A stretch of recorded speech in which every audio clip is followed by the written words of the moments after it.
What's up guys, Elmer Pals, Buhay Switzerland. For today's vlog ay galing po kami nagsimba ni Commander Ali Taptap. Araw ng linggo ngayon, maganda sana mag out of Geneva. Walang pasok si Commander, wala din akong pasok. Pero medyo alanganin tayo sa ating panudlanan. Kaya dito na lang kami sa Geneva, mag-ikot-ikot ni Commander. Autumn na ngayon dito at kasagsagan na sa hangin, ulan at kadalasan na din na hindi magpakita ang araw. Sasabak na naman tayo sa taglamig na panahon. At yun na nga, sakay na po tayo ng tram. Mula dito, papunta sa amin, dalawang stop po kami sasakay, tram at saka bus. At ayos lang naman kasi ang transpo nila dito napaka-convenient. Alam nyo guys, sa totoo lang, kung kalinisan lang ang pag-uusapan dito sa Swiss, talagang isa ito, pinakamaganda at pinakamalinis na lugar. Talagang ma-appreciate mo yung paligid mo. Araw-araw po kasi nililinisan nila. Kaya ito ang resulta, magandang tanawin, magandang lugar at komportable ka maglalakad. Kaya nga lang, ang cost of living dito, mahal. At hindi ka makaiwas sa bayarin sa mga taxis at iba pa. Pero di bale, napunta na naman sa kanilang mga project kung saan dito sa Swiss. Kaya kung mapapansin nyo po talaga, kahit nilubak-lubak, wala kang makita. Kasi kung may masisira, agad nilang i-repair at pulido pa.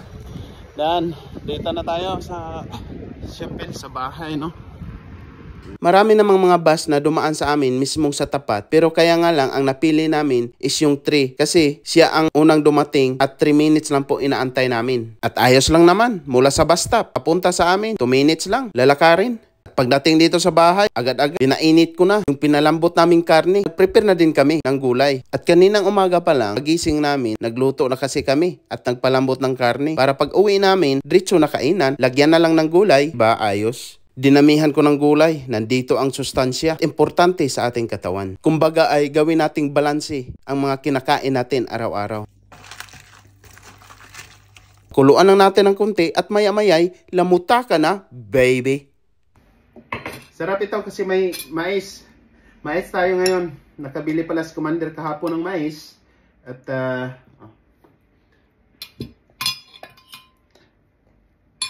grabe oh. Basta mabahaw ang mais, pwede nimo i-buno ba? Bukol yun. Mao ni siya, basta kung mabahaw, ito na talaga ang kalabasan niya, matigas. At masarap ito kasi wala gaanong ano ito kaysa bigas talaga na rice. At namutak na, no?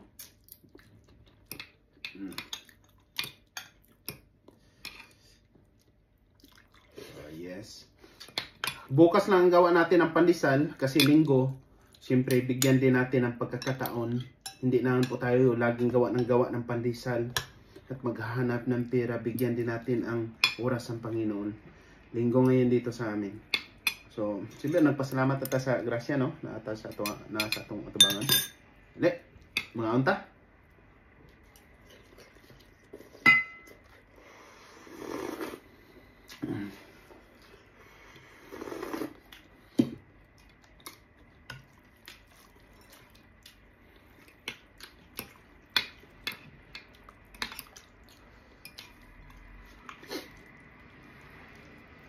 Maraming nag-order sa akin. Nagtatanong nung nakalipas pa na linggo. Lunes, Martes hanggang ngayon, maabot na naman ang linggo na magbenta ba daw ako ng pandesal ko. Hindi muna, magpahinga muna ako. At Lunes na po ang ating gawa. At naintindihan naman po nila. Lalo na't nakauwi ako sa trabaho kagabi. Mga alas siguro nasa mga alas 11:30 na dito sa bahay. Timing at may interview tayo sa Bumbu Radyo sa Pilipinas, no, sa Cebu. Nag-update sila sa to ang panginabuhi diri sa Switzerland.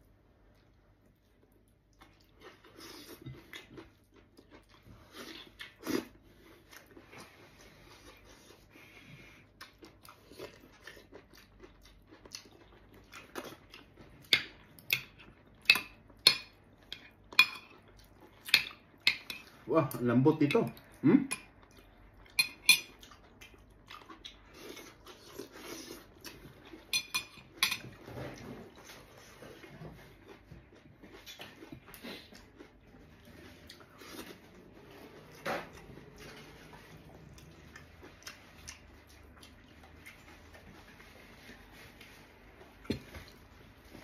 Ang in order bukas Spanish yung gawin natin, panikuko at saka pandesal.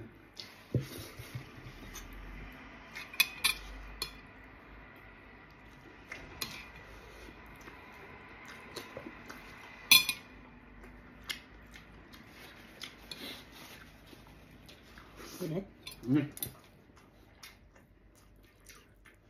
O lambot ng ano.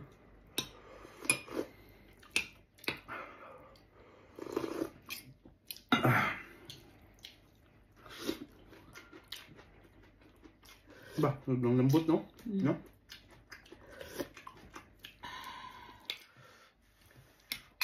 Kaninang umaga, niluto namin kasi alam namin na magka-uwi kami galing simbahan. Mga alas 2 na, alauna. At para pag-uwi, lagyan na lang ng gulay. Kain na.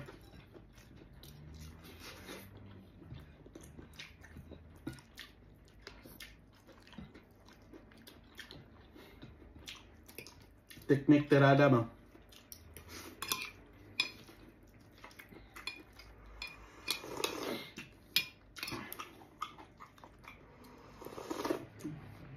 Plano sana ka namin kagabi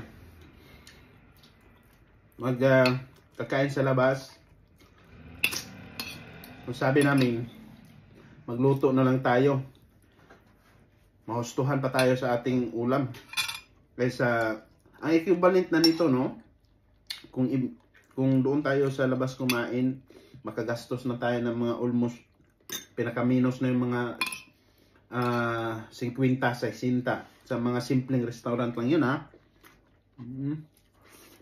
Yung 50 mo sa 60 pesos lang,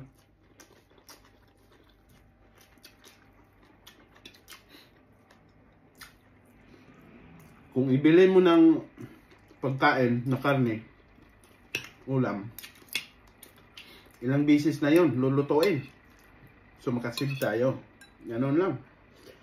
Kung tutusin, mas masarap pa nga ang luto natin kaysa restaurant, no?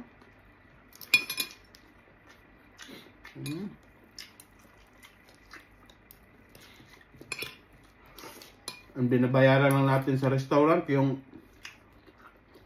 kung kakain tayo, kaya mamahalan tayo sa pagbayad, yung serbisyo ng tao. Katulad ng siyempre, paghugas ng plato, paglilinis ng iba pa, at pag-prepare ng mga pagkain. Pero kung tutusin, mas masarap pa tayo, magluto.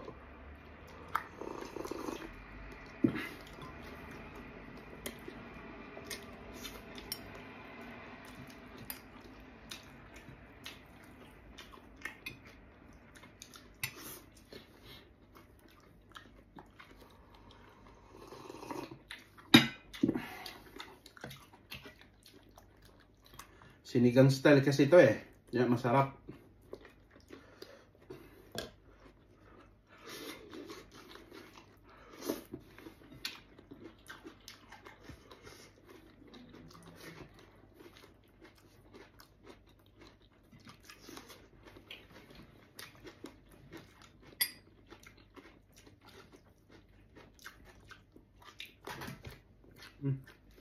Buhay pa.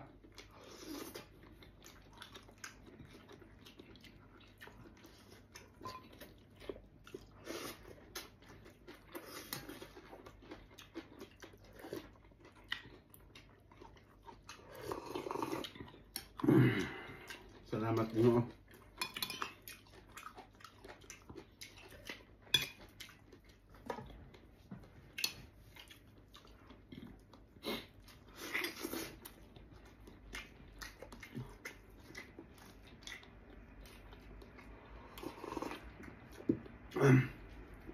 Ang nakaganda sa mais, hindi ka madaling magutom.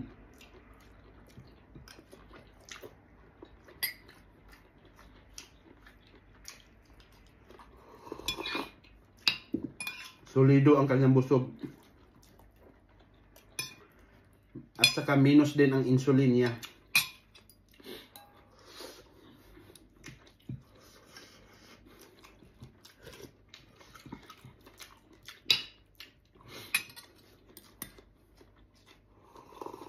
Muna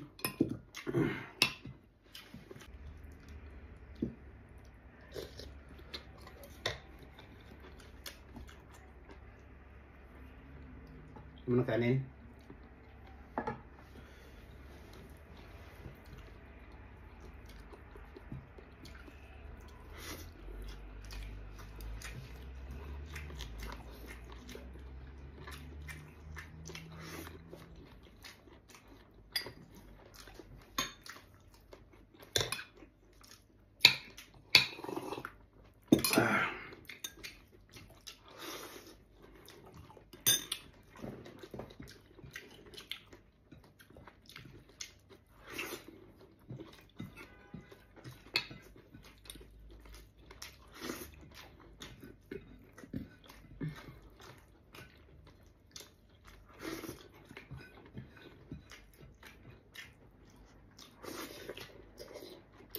Guys, maraming salamat po sa lahat sa pagsuporta kay Elmer Pearls.